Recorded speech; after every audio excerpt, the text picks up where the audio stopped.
Okay, so we've stopped on the side of the road here because there's some mangroves there, and I'm going to try and see if I can find stuff in there. I'm Nathan Risley. I'm a wildlife conservationist from Indonesia. My mission is to explore and protect our wonderful planet and the creatures that we share it with. So join me as we explore the weird and wonderful wildlife, cultures and ecosystems, along with the amazing people who have dedicated their lives to saving our beautiful planet.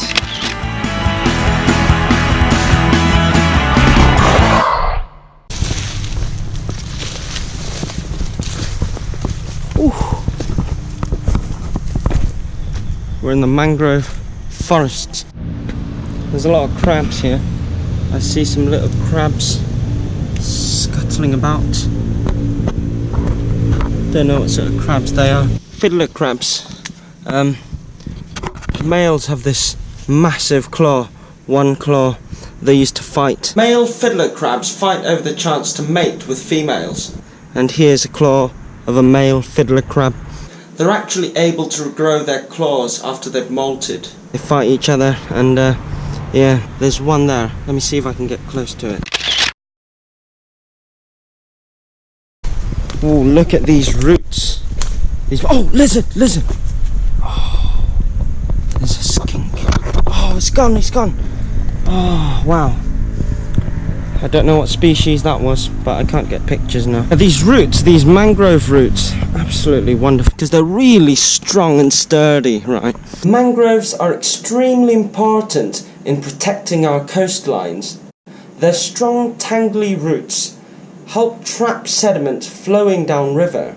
They also prevent erosion and therefore protect the coastline from natural disasters such as tsunamis and storms.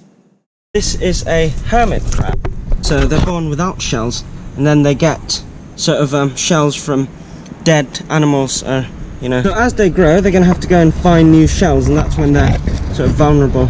Mud skippers. These are actual fish out of water. They can actually sort of walk on land, so they've got this special adaptation. Mud skippers have these special sacs on the side of their necks, and that helps them keep the water in so they don't dry out on land.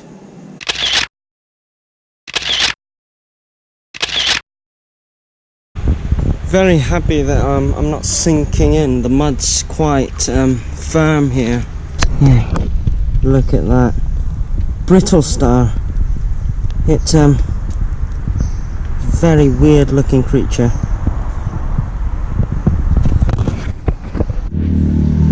Right, it's getting really thick, so I'm gonna have to find a way out of here. Yeah. Oh, the ants are getting me. Damn, that hurts.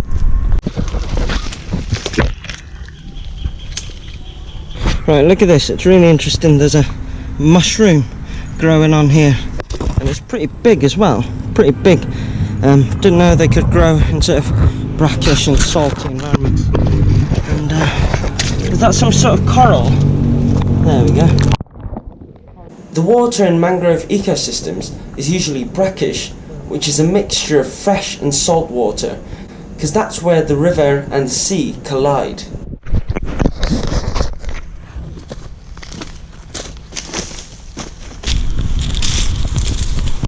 And I found the car. Right, we've stopped to get some nutrition. That's a fish. I don't know what species it is, but you know, I did say I didn't know what sort of fish it was, but looking at the beak on it, I think it may be a wrasse, a parrotfish actually. Yeah, some sort of parrotfish. Gorgeous creatures when they're alive. They're green with. Oh, you can still see some of the colouring on its face. But yeah, it's been grilled now, so not very colourful anymore. Right, so here's something interesting. Jeffrey found this dead snake in his backyard. It wasn't a snake. Some sort of blind snake. Can't believe I thought it was a snake. Right, and he's preserved it. Now, I've been looking in this book, Snakes of Sulawesi, and I can't seem to find one that matches it. What I'm doing right now is I've started sort of digging. So I'll be digging the empty land next to his house.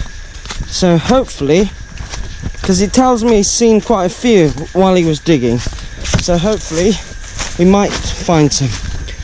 I mean, it's a long shot, but we might find some. And if we do, it could very well be a new species. So, you know, better get back to work. I've photographed the specimen and sent some photographs around to various people trying to figure out what it could be. Worcester pointed out that it's probably a lizard, not a snake, so pretty silly of me to think it was a snake. Didn't think about legless lizards. The way you can tell apart a legless lizard and a snake is the forked tongue. Snakes have a forked tongue, whereas the lizards don't. Also, the tail is much shorter. I found a paper on the worm lizards of Sulawesi and spent all night trying to figure out what species it was by looking at the morphological characteristics. Morphology basically means the stuff that you can see, all the visual characteristics of an animal. One of the characters I had to look at was the mid-body scale rows, which were so tiny, they were minuscule, and I couldn't do that with just a marker and my eyes. I needed some pinheads, which Jeffrey didn't have at the time. So tonight's my last night on Sulawesi, and yeah, we're going to survey another site. Right, this is really sad. Oh, it's alive, it's alive. Whoa, I thought it was dead. The Sulawesi rat snake. Oh, what a beautiful creature. First time I've seen this alive. Yes. Yeah, let's let him go here. Quite lethargic, this one.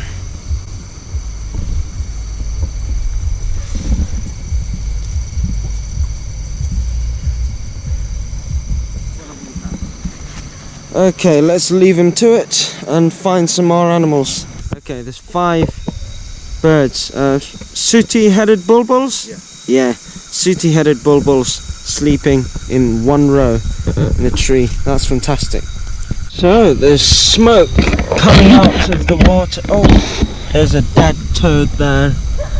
Oh, I can feel the temperature without even touching it. So there's hot water coming out of here, and this is on a road. Imagine that, look at that. Right, this is breakfast on my last day. I'm flying out in a few hours. We've got some tilapia here. These are African cichlids. They're invasive here in Indonesia because they've been introduced for the food industry, and they've been very widely bred and distributed. Some have escaped or been intentionally released, so it's not very good for the native fish, because they're everywhere now and they're really good at breeding. And that's some chili and that's some stuff and rice. So before I left, I hadn't forgotten about that worm lizard in that jar that I was really curious to figure out what it was. And finally got some pinheads from a shop and figured out that it was Dibamus celebensis.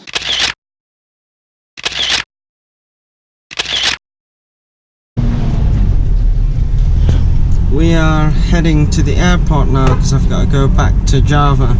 So yeah, I've had a fantastic time on Sulawesi, but it's time to go back home.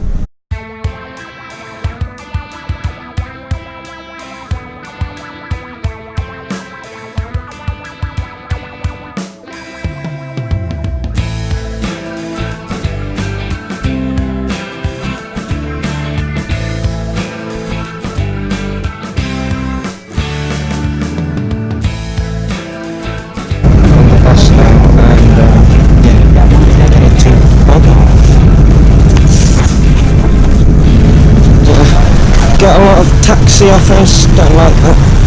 Yeah, what? So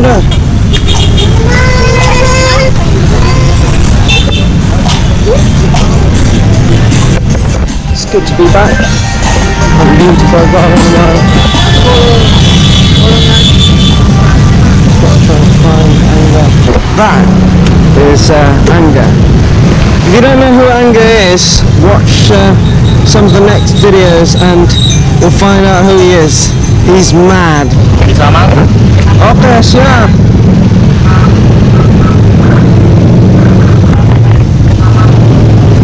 Right, let's go. Okay, so we stopped for some food here in Bogor. We're having some soto. Right, some sort of a soup. Indonesian soup. It's got meat and vegetables and stuff.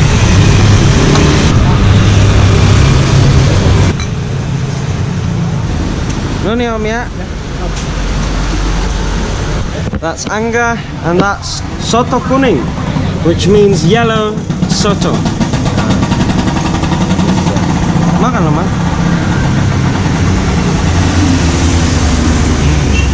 It's good.